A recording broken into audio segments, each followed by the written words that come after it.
Thank you for staying with us on Prime Morning, and we delve into Beyond the Headlines at this point in time where we bring you very topical matters of concern. And this morning, it's a very special guest we have joining the conversation.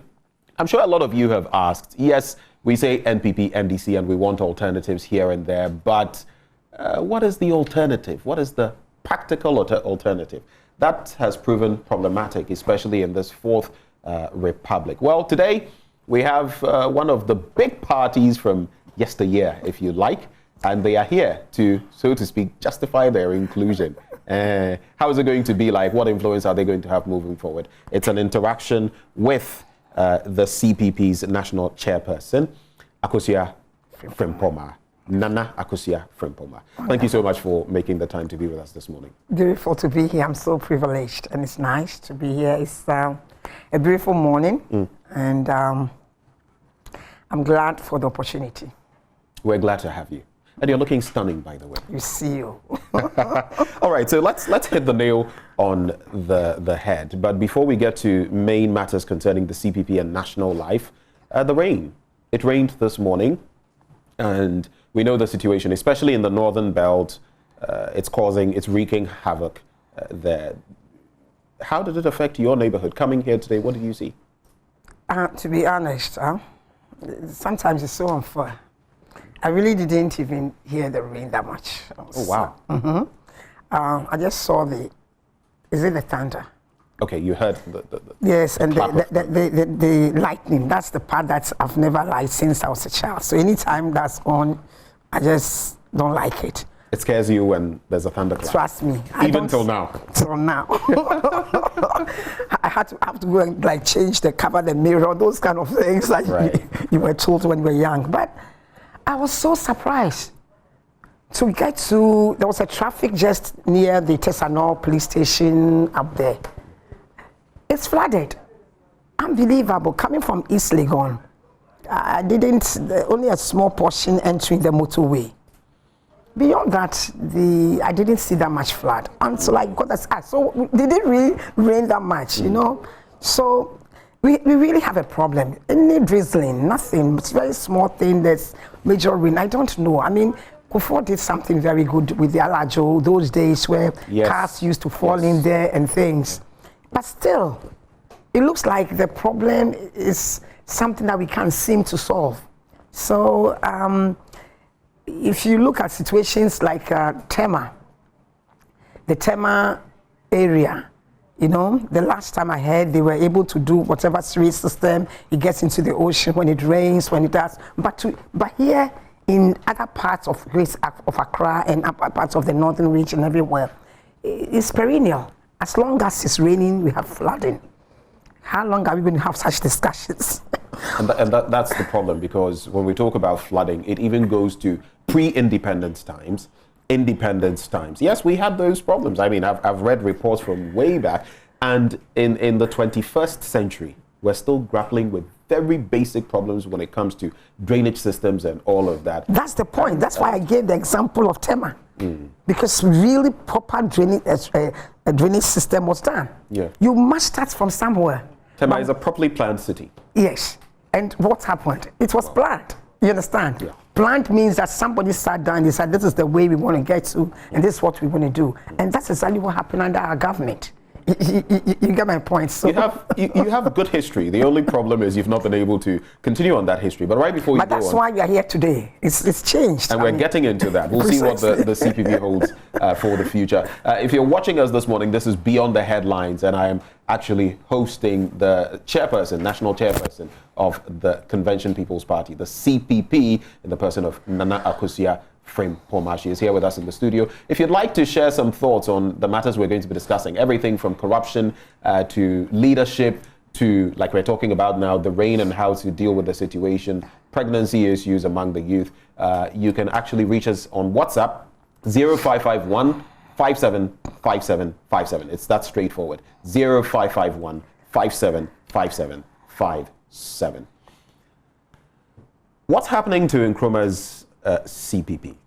Now, it appears you've become a bit of You don't have that sort of clout you had in the late 1950s, early 1960s. In fact, some have said that you're just one of the small parties now, and maybe even you've become a hireling. Now, you know that debate about when this party is in power, the two big parties, they get smaller parties around them and sometimes get them to Party for hire.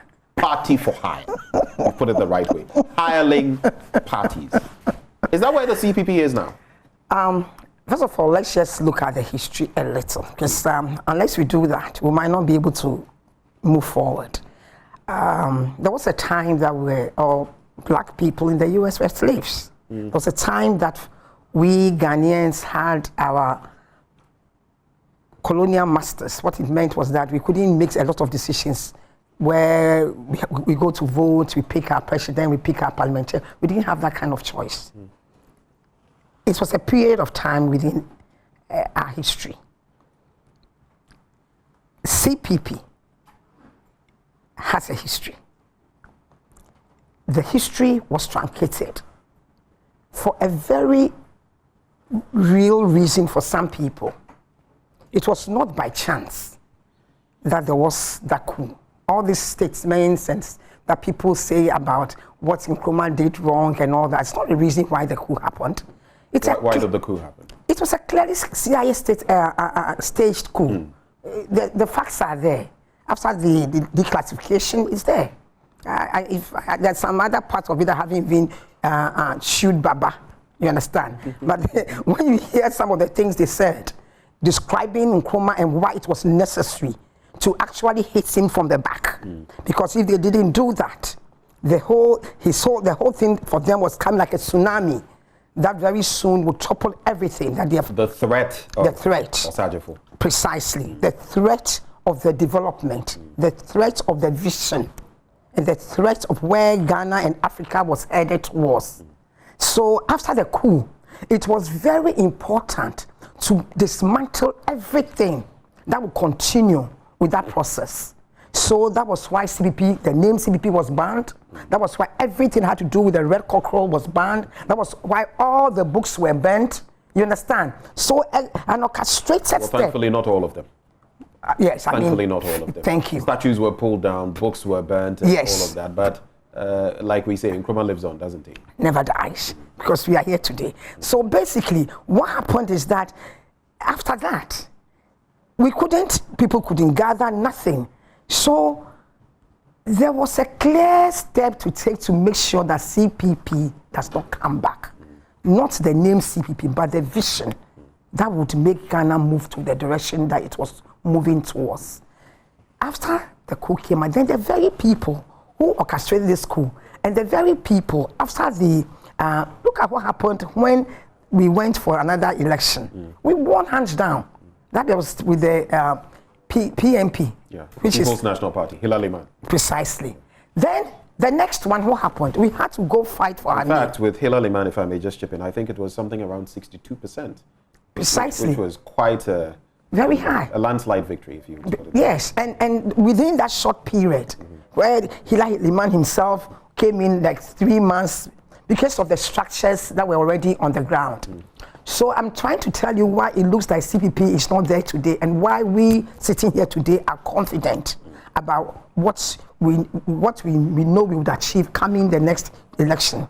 Simply because after that, the PNDC that overthrew Hilary Man wanted to come back to the current dispensation of political parties, knew clearly that the most organized party was CPP.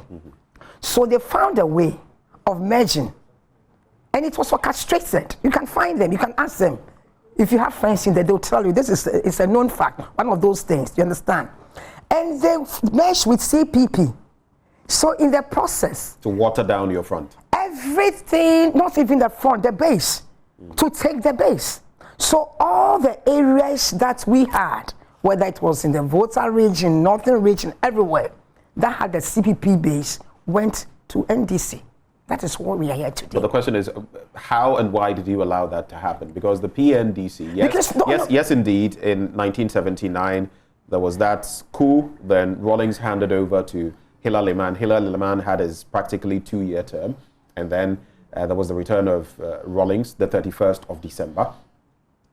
And following from there. But you would also bear witness to the fact that the PNDC wasn't as hostile to the CPP. In fact, like you're saying, there were even undertones of merging with you or getting your base. They weren't as hostile. I said it was orchestrated, planned. Right.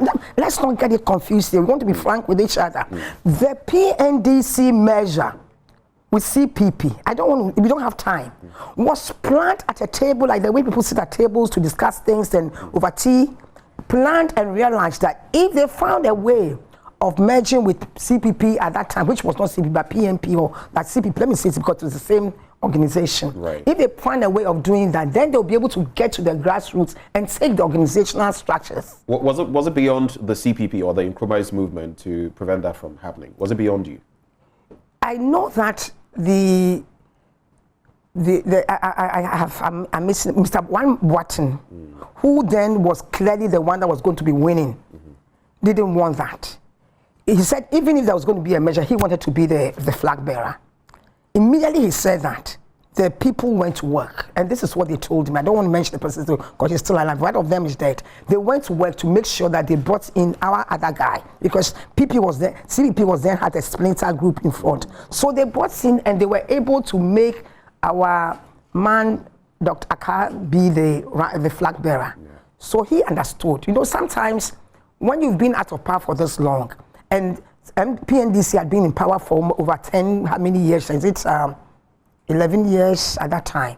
So they really had the structures and the system and everything. So they know how to, and most of the people there were CPP people anyway, socialist people, you understand? So they came in there and we innocently merged. So everyone knew that that was CPP now working with PNDC, which became the NDC thing. And that's what happened. Right after that, they kicked him out, they slapped him. Maybe we should have stayed, maybe we should have left. That's not the issue today. I guess the Akar slap is one no one can forget. Precisely, because that's what happened. And after that, he walked out because he realized that we're not following through with the CPP policies. All this IMF going back and all those things were not what CPP was there about. So to summarize, in essence, the PNDC leading into the NDC regime hoodwinked the CPP and took your base, and since that time, you've not been able to recover. That's precisely. That's what you're saying. That's exactly what it says. So, in as much as on the top, we still have the love, the people, the enthusiasm. At the base, we don't have the people. We don't have. Does that explain why the CPP's fortunes, especially if you look since 1992 or since you started contesting in the Fourth Republic, have been dwindling? In fact, you've moved from bad to worse. Precise, that's exactly my point. Because here you have, if that hadn't happened, clearly nobody would have beaten CPP at this point.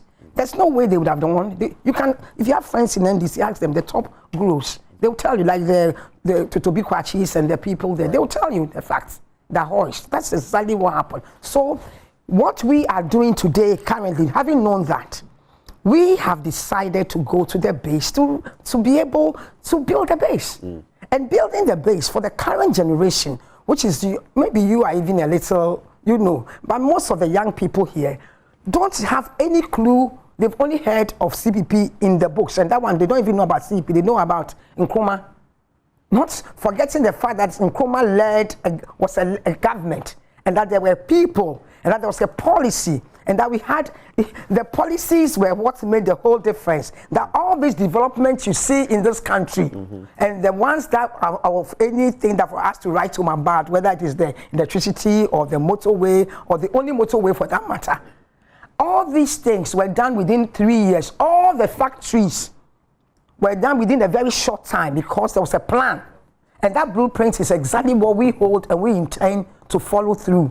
And that's very relevant when you talk about factories, for example. Today we're grappling with 1D, 1F. Back then we had all the factories from tomato processing to fruit processing to the Bogoso glass factory to the Black Star, the shipping line to, I mean, there are so many of them. Everything. Today they are practically all defunct. Even powder. Name them. Everything that we consume and use in this country had a factory.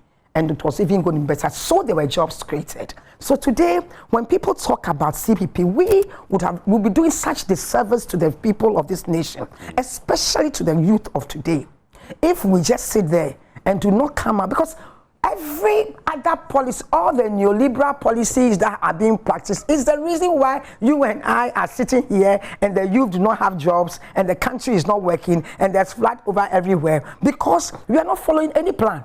Okay, at the tail end of this conversation, I'm going to pose this question. I'm going to save it for now. What the CPP is doing to ensure that maybe, I don't know how soon you hope to come back to power, 2024?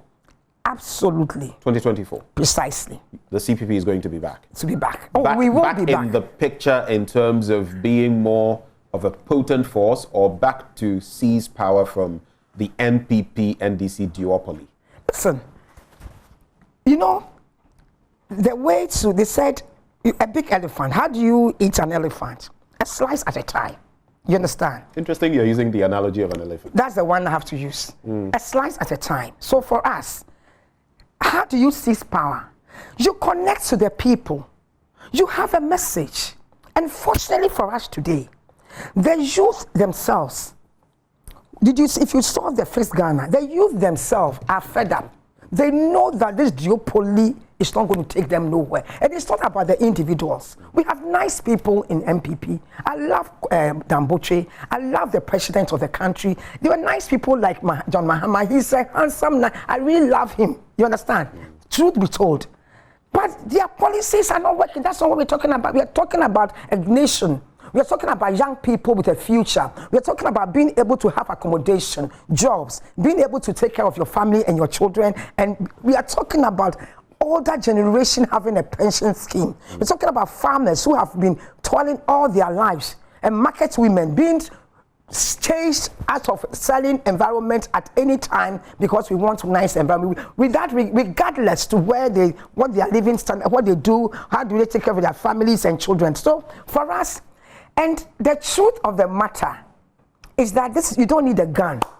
If you needed a gun, then we would have a problem. You just need a thumb.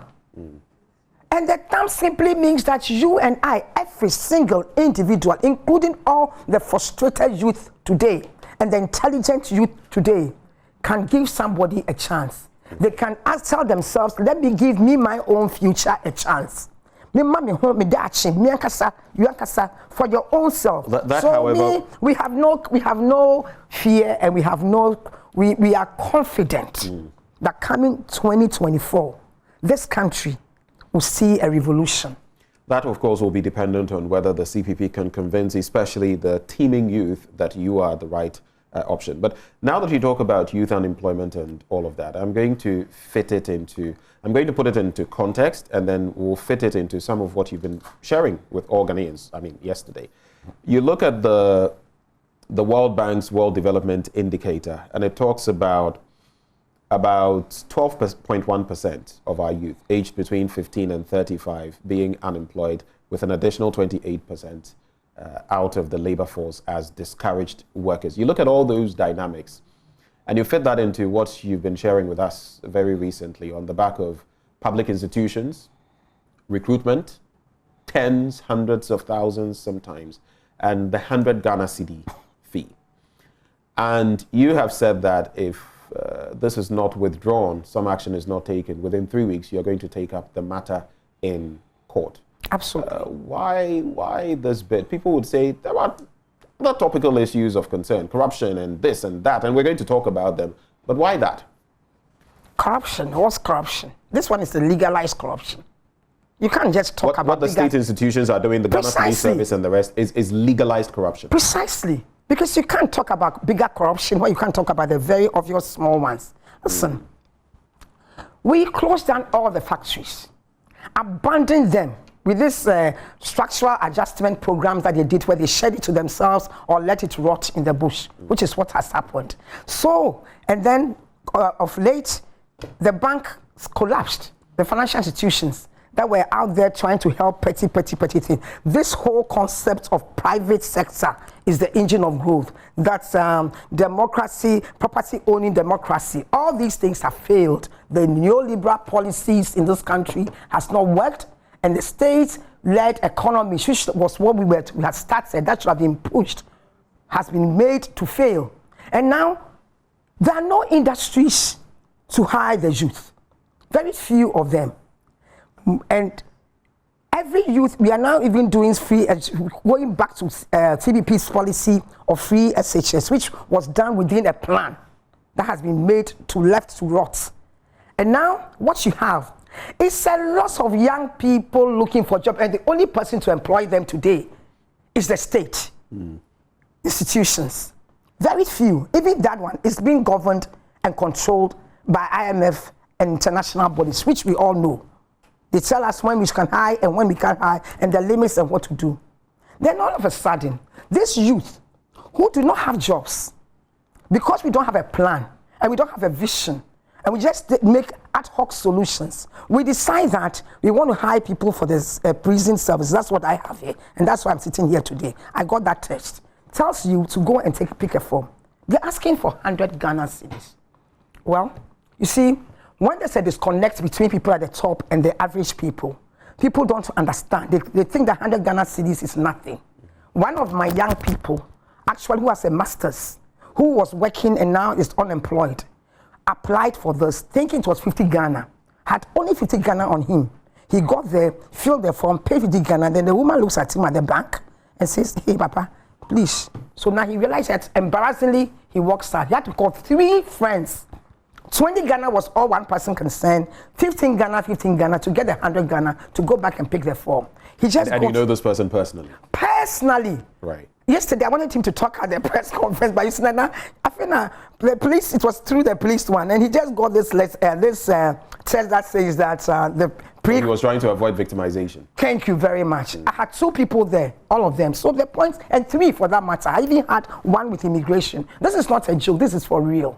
So what we are saying is that how do you charge a child 100 Ghana? You have not given him no unemployed youth in this country do not get no stipends from government, nothing. They should go to the countries that they are trying to, who have the same capitalist system.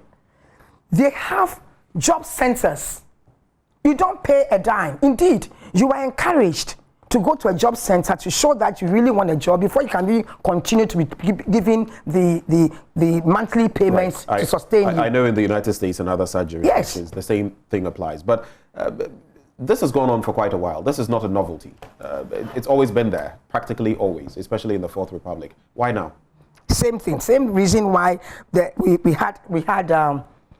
we were colonized for years until CPP got up one day and said no, Nkrumah said no, independence now. We will have it no more. It's the same thing. The fact that it's been going on for long does not justify it.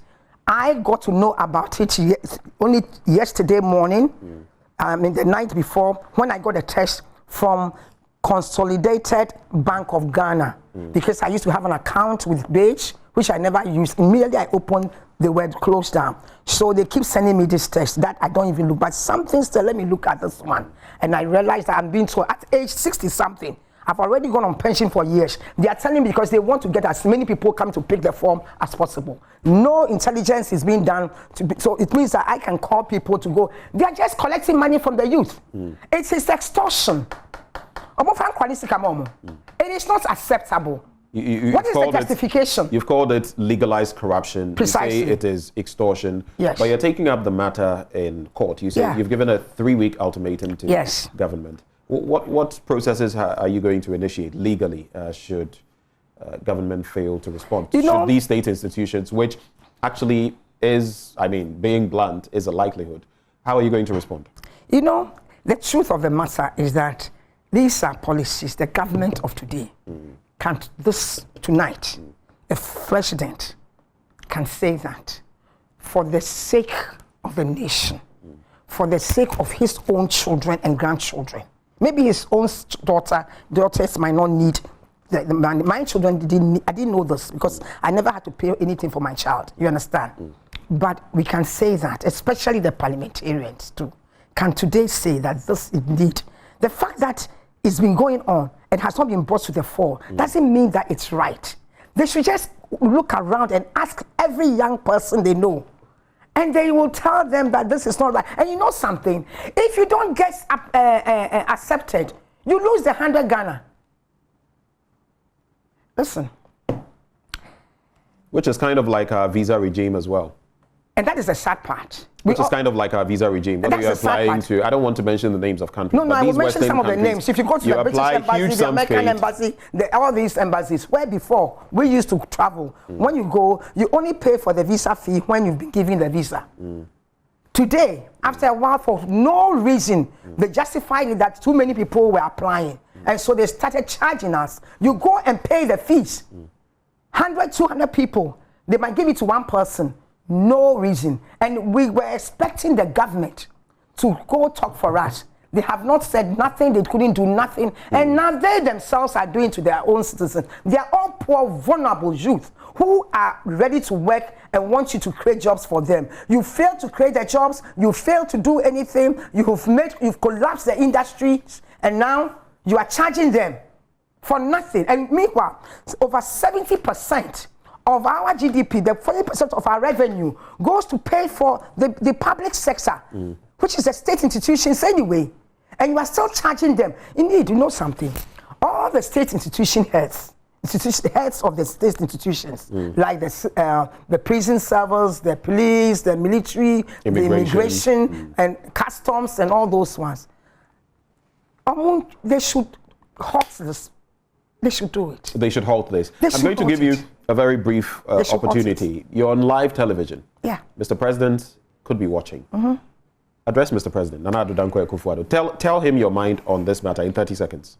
Papa, please, this is for real. I know who you are. You've always been there and stood for the youth and for human rights. This is against the rights of the youth of this country. 100 Ghana cities at this point, this COVID time, where most industries have failed, where we have failed the microfinancing companies and financial institutions that were giving them small money to be able to do something for themselves, have all collapsed. And we're charging them 100 Ghana cedis. This is not the promise that you made. I know who you are. I know you I know you personally. And I know that having heard this and having brought this to your table this morning, you will do something about it.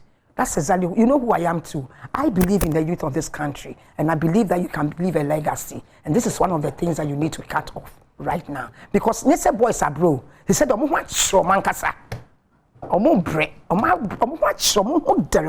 so please, let's take this thing out. It's extortion at its peak. Well, about the rising numbers. One thing, once more quickly. Please go ahead. Because there's a certain perception fallacy that we need to correct. You see, somebody just asked how much money was left when the colonizers left. I think that is going to get us into a just a short one. This one not the debate. Story. No, the person asked it. It's about 400 million, okay? In today's terms, it's equivalent to 4-point-something billion dollars. Look at what it was used to do. Every development in this country, and there are over 400 factories, state-owned industries that employed people.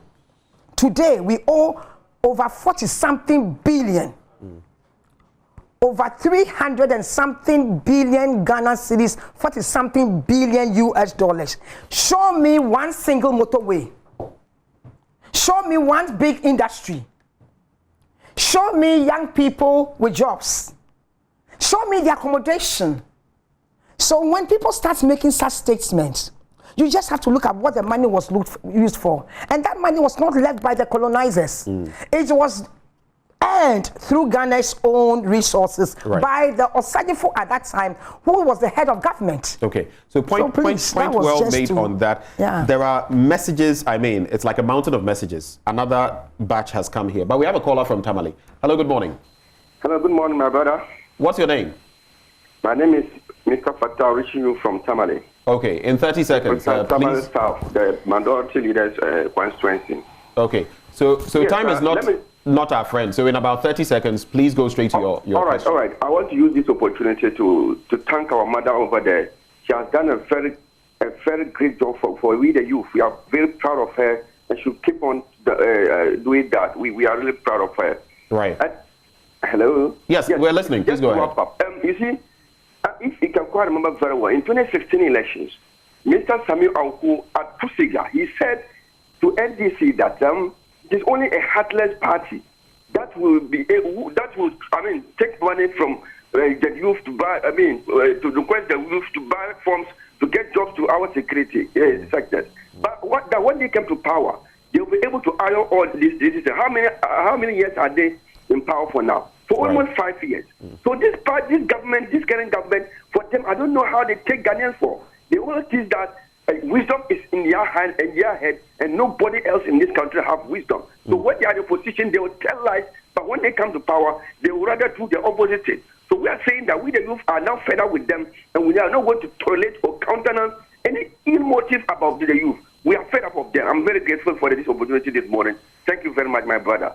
Thank you for calling all the way from Tamale in the northern region. Let's talk about our young girls getting impregnated in the hundreds of thousands, especially on the back of COVID. We've had a surge in the numbers. What do you think we can do in our educational system, in our schools, and generally to nip this in the bud?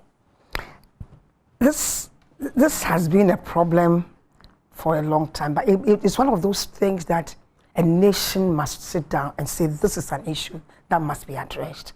There are several factors that affect a young girl going to bed with somebody. Either they give them out to marriage too early, or they engage into activities. I used to run a program in a school called Excellence and Abstinence Clubs, and the whole idea was to tell young people to say no for a while until they can get to the point where they can comfortably say yes. We must teach young people, especially the young girls, to believe in themselves. We must give them dreams. They must have dreams. They must have hope. You see, when you are somebody, a young person, you can only say no to something when you have a powerful yes.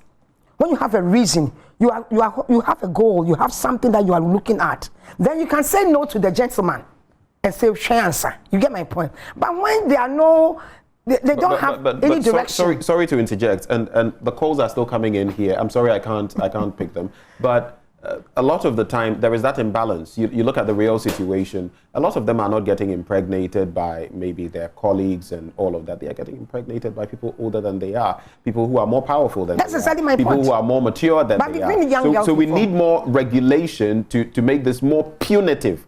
Oh, as for that one, there's no question about it. That I thought that for me, those punitive measures are there. But for the young person to say no, we all been young before, and the men wanted us. But you just don't go to jump to a bed with a man just because the person says you are pretty. You understand? It's that you must educate young people to say no. And the way to do it is simple.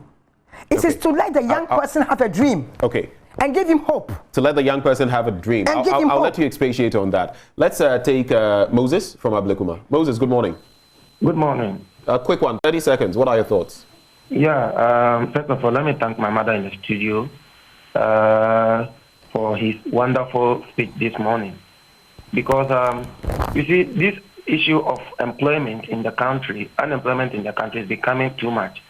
Because here are we, the youth in this country, who have no job, we've not been working for years, and we can barely afford 3 square meals a day. And then you are asking us to pay 100 cedis to buy forms before you can employ us. If we have that 100 cedis, we could have bought even a crate of eggs and cook and boil them and then go on the street and cook with them. You see, this is pure robbery in this country. This is an direct extortion of money from us. We are not working. We've not been working for over God knows how many years now, since we came out of school. And they're asking us to buy forms for 100, 200 cedis. So the forms, and the painful aspect is that after buying the forms, you will not even be shortlisted. Because protocol, some people will pass through the back and then take that, before you realize you are graduating. You are graduating from the military, from the immigration, from the whatsoever. And what happens to the money we borrowed?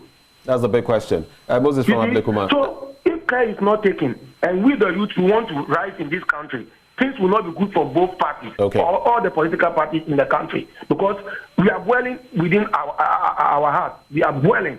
It's just that it's a matter of time. And when that time comes, in fact, they will not take it lightly with us. Thank you. Thank you, Moses from Ablekuma.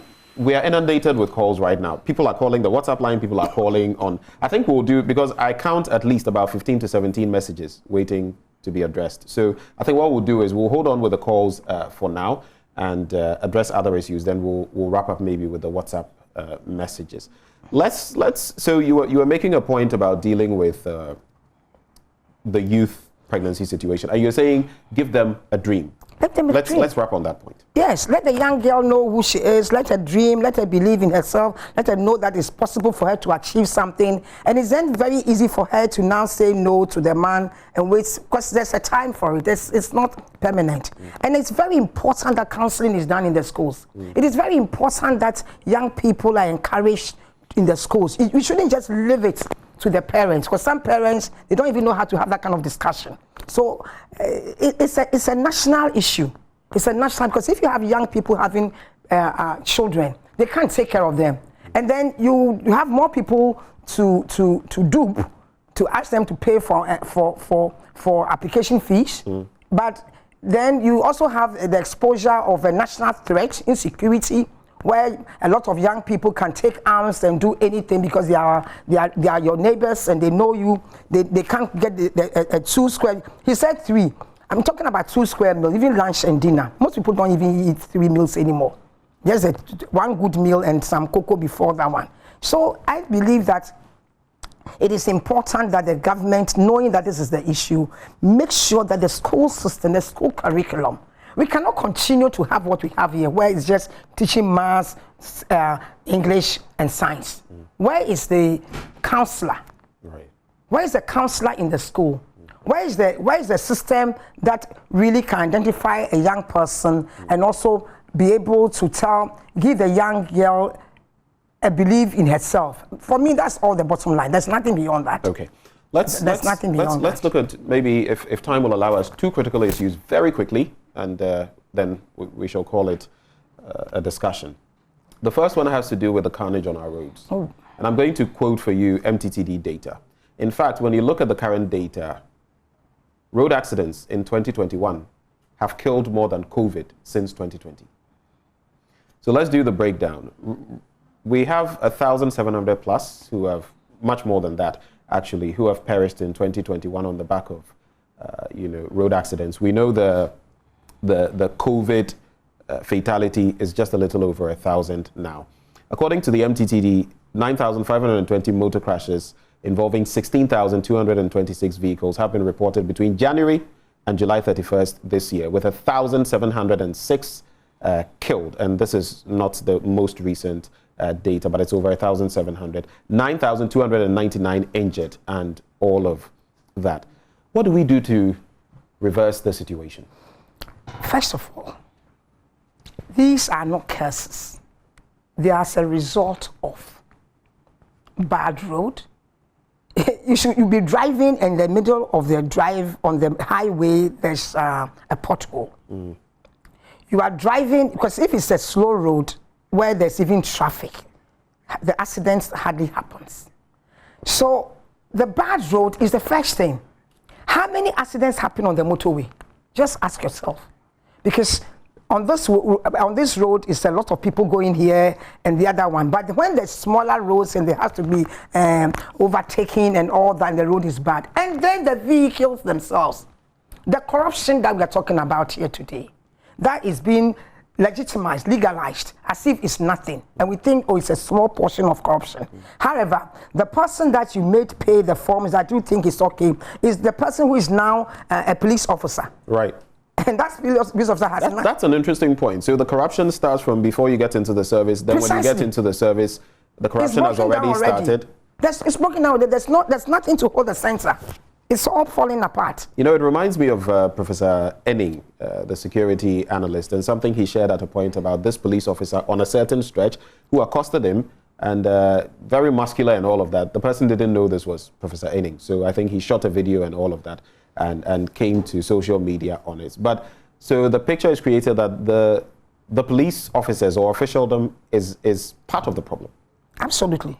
Because of the bad road. I mean, the vehicles, the tires, the driver, a good relationship between the police officer and the GPRTU,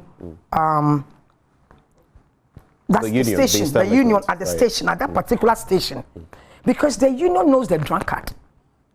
They know the driver who has just drunk and he drinks. They can tell you which driver should not be given a driving license to be driving people. It's so simple and easy.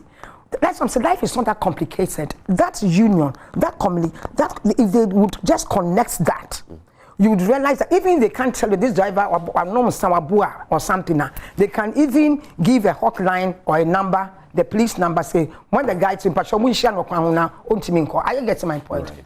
They get too tired, the vehicle is not working, when the police stops him, the police is not looking at the tires. Right. He's not even looking at the paper. When was the last time it went for servicing or any of those things? But on that very point, do our officials even know? Look, the car tires we have. Let's say you've bought a car tire that looks new, or it is new. It's wrapped up in the thing, all of that, but it has a certain shelf life. It's already been at that place for about 6 years. The tire is dead. It shouldn't be on the road, but it looks new. We buy when it. I talk we about put it these there. things, and the police officers, I want to believe some of them or a lot of them don't even know this, and so they are not even checking that. When you look at your average trotro on the stretch around here, the traffic light, what do you see? It's a rust bucket. It's carrying tetanus. You get cuts there, lau. The tires are not, but they're on the streets anyway.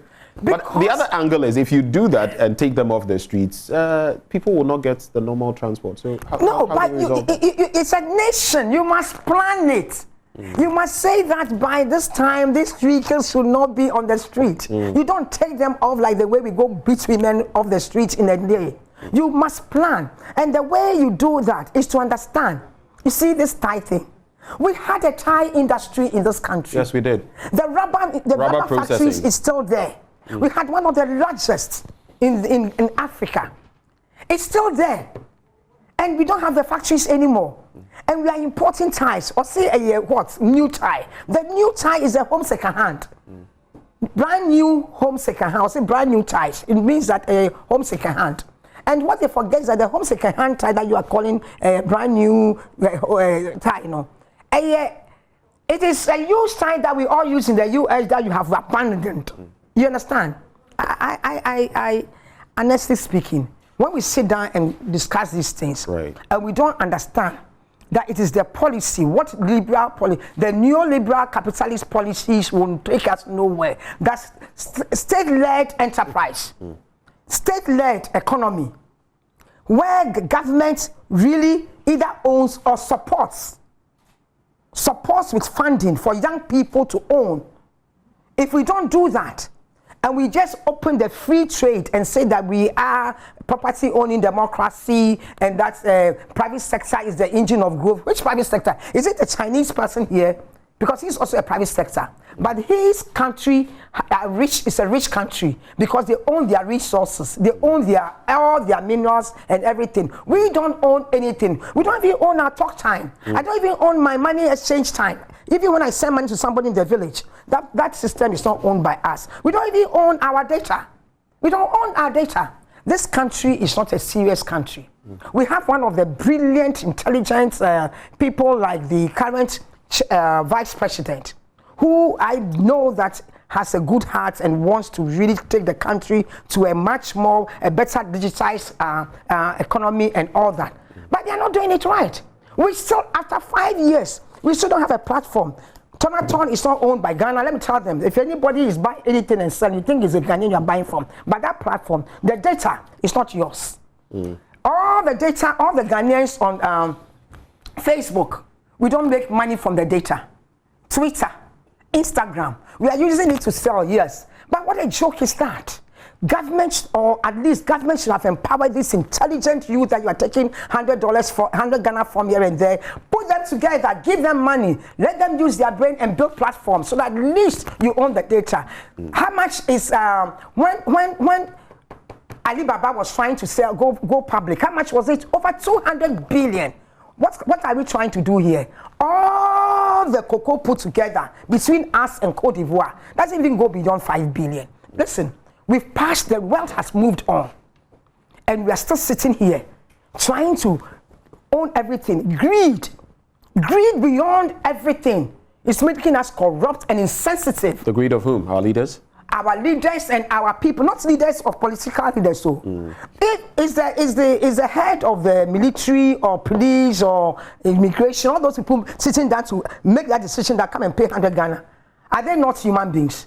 Don't they have children? It is greed and insensitivity to the people. The leaders to have the right policy. The whole policy between that they have now, that capitalist approach where you are doing 1D, 1F, brilliant idea. However, what's happening? Who owns the 1D, 1F? A chunk part of them are foreign firms because their nations were smart enough when we were doing the Nkrumah and CPP was building the nation and trying to let us own everything. We didn't do that. Now everything is not owned by. We don't even own our gold. We own the dirty water. Very important points and very forceful, points being made by Nana Akosua Frimpong, national chairperson of the CPP. Our producer has been gracious enough to give us just a little more time. We'll make the most of that. I think I should sneak in some messages now before it becomes just us in the studio. Good morning, Joy Prime. My name is Samuel Sophie Jr. from Kaswa, Adom State. Our leaders have failed us in this country. Now fraud boys see graduates as failures. Now fraud boys see graduates as failures. It's time for change. That's what Sam sends. This one says, watching live from the Savannah region, very educative. And you say, Ghana is sick and the youth will explode soon. Hopefully, let's not explode. That one, it doesn't come with anything. That is from Christopher. This one says, I am at my village doing farming, but you people always encourage the youth to travel to cities for jobs. Why? This one says, it's from Fred in Kwanta, Oti region. Good morning. The issue of selling forms is not only in the security services, but the universities and other sectors. We must all support the CPP to stop this extortion of the youth. This one says, I agree with the chairperson, but how will this work? This one says, hey, a lot of people are uncles owning me. Good morning, uncle. My name is Ben. Indeed, I appreciate her courageous and determination. Her courage and determination, I think you mean. Great move from Honorable Paul Salmo in the OT region. It appears a lot of you are connecting from the OT region. Thank you. This one says, good morning to you all. Thank you for the amazing program. Please, it's not only 100 Ghana cedis for the forms, but they're also saying 8,000 and 4,000 Ghana cedis for protocol or whatever they call it. And many are paying. This is something happening a lot right now. I wish I could reveal more, but I just can't. And you didn't even reveal your name. I think you're afraid they would. Elmina, so Justice from Elmina says, this 100 CD thing is extortion. Where's the money going to? What will they use it for? Money-making machine. I'm going through as quickly as possible and truncating some of your messages. Jeff in Ayinesi says, I'm very pleased with her submissions. Keep fighting for the right and welfare of the youth in this country. This one says, any attempt to discredit Dr. Kwame Nkrumah by any government will backfire. Emmanuel Akazabre sends in that one. David from East Legon says, she is the next president of Ghana. She's just the chairperson now. Would you take that up? Let me put it to you. Would you accept or take the nod if the CPP wanted you to be the flag bearer? I do it this way. I take it one day at a time. We are building the party. We need to have a message for the youth. Would you take up that position if the party wanted you? Would you accept it? Absolutely. Okay, absolutely. That's her response. Let's look at the issue of crime, and it dovetails into the conversation about youth unemployment. We've heard of the Aman from Kaswa killing, the 10-year-old.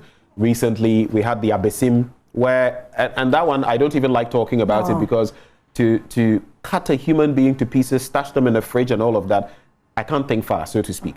What do you think, why do you think we're here, first of all? What do you think we should be doing to cure our crime rate? What has happened differently? What is going on? The Ghanaian youth is so peaceful, so loving. Indeed, we are supposed to be the most religious country in the world by the Gallup poll some years back, which simply meant that if you look at the Ghanaian, we believe in something. Either we believe in Allah, we believe in Jesus, or we believe in our ancestors or something. So for that reason, the Ghanaian is always very compassionate to an extent. To have this thing happen in Ghana of late, and it's becoming rampant, we shouldn't take it for granted. I think the security services and the government institutions should put a committee together to look at how we address this quickly. For me, one of the ways to do it is to engage. Let's engage the youth. Let's give them, we don't have to solve their problem for today. It's not like an old person who thinks he's dying tomorrow. The youth know that they have, if you engage them and start, that's why we're proposing my 10K. Let them begin to know that there's some money that is going to come to them if they would work towards something. As long as there's hope, people will just not go over bar and flip over. When they flip, because they see the corruption in the country is so much and there's no accountability. A minister, a head of institution, a police officer, a customs person would build a house in a year or two. And no system, that's why I'm talking to the vice president, because I know that he is the one that's doing all these IT things. There must be a system that re-registers the whole properties in the country. So that let somebody show us. If you own a property, how did you get that? Don't seize it. But let the person show you based on his work that he's done a year or 2 or 10 years ago. If we don't do that, and we glorify corruption in any disguise, any form it takes, then we would have young people also trying to be able to do anything to make an income or to become somebody. We should not. And that's a very important point you make right before I go to Kwame from Achimota, because you see people, and the sad thing is we know some of these people. Yeah. You schooled with them, you graduated from university. These people had no kofio like you. Mm-hmm. All of a sudden, you graduate, they get into political office. 4 years down the line, they are building mansions that if you were to work for, in fact, by the time you pension off, you wouldn't have made that kind of money. Yeah. How is that happening? Let's say this. In the next 5 minutes, we're going to try to wrap up on this conversation. So let's quickly address on the bit of crime and murders and all of that. Were you going to make a point? Yeah, it's very important. Okay, so point, then I'll get to that. Quickly, a point here.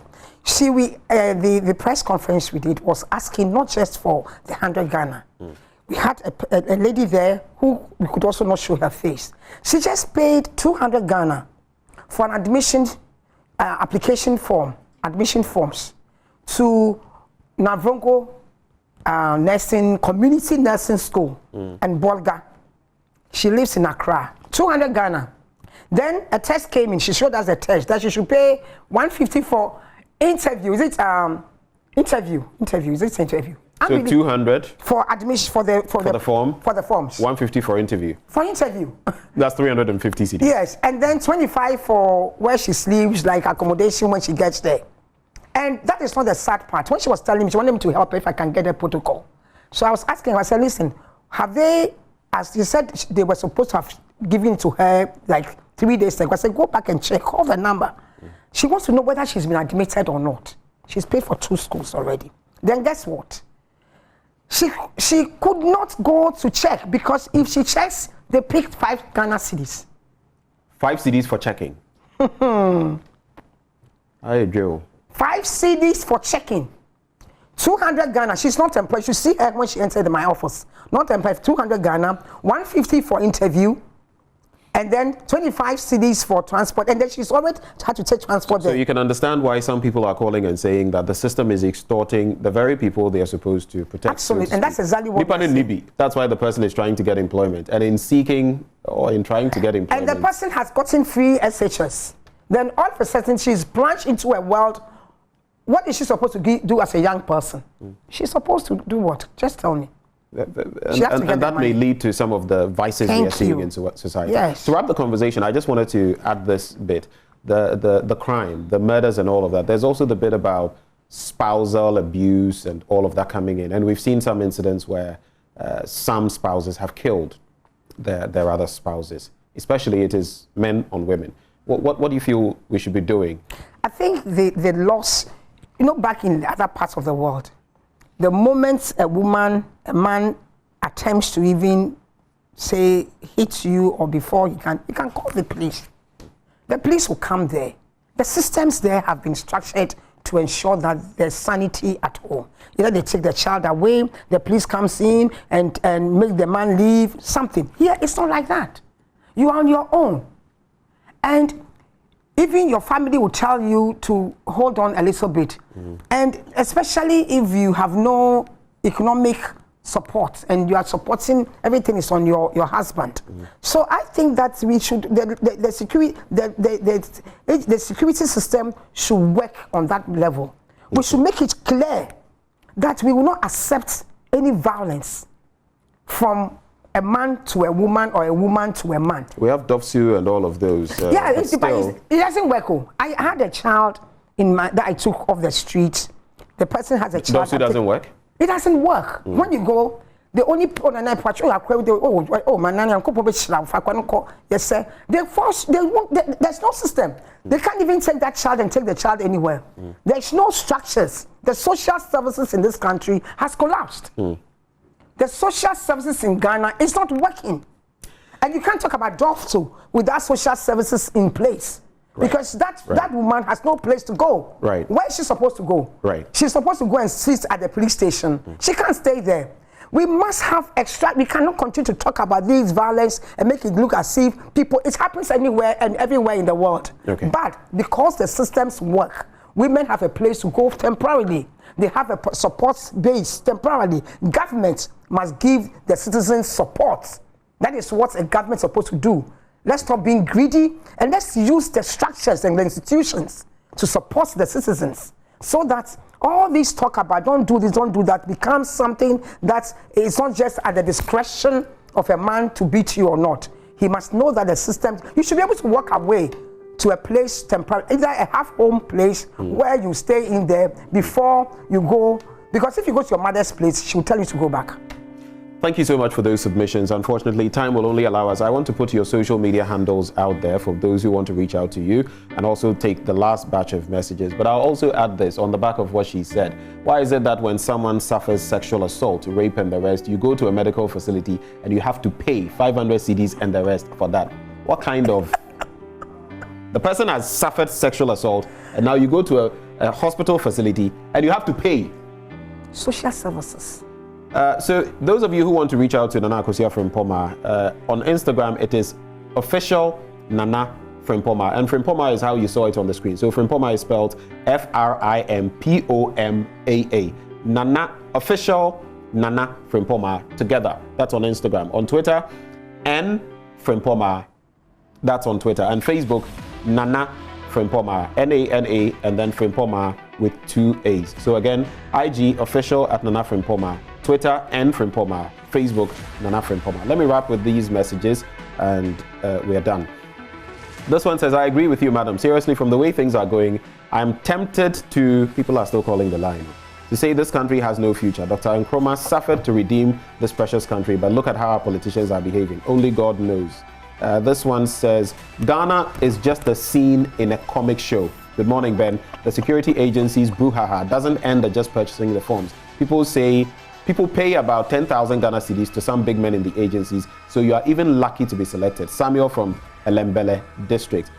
This one says, it should be that if you are not selected, your money should be given to the fellow. Albert from Takrade. This one says, the program is very educative. That's from Godfred. I'm not reading the entire messages because of time. This one says, please ask our leader when my 10K cash is going to be disbursed. Forcing from Adidome Volta region. This is a very long message. Unfortunately, I can't look at it. This one says, Joy Prime, thank you. Nana is the best. This one says, Mama, I live at Budumburam. Is there a CPP supporting club around? I'm tired of these two corrupt parties, Kobna Ebo. So yes, Budumburam, is there any CPP? Oh yes. There is? Oh yes. Can you briefly tell them where? Budumburam is, if I say, Winneba, Kaswa area. Yes. He should go, tell him to come onto my Twitter listing. You will arrange it? Yes, I'll let him. The CPP must take its chance. Right Teddy from Hamburg, this is Germany. Ghana needs a third strong party, a new alternative for Ghana. The NPP and NDC will never take Ghanaians seriously. That is Teddy from Hamburg in Germany. And you say the CPP must take its chance. I'll wrap up with this.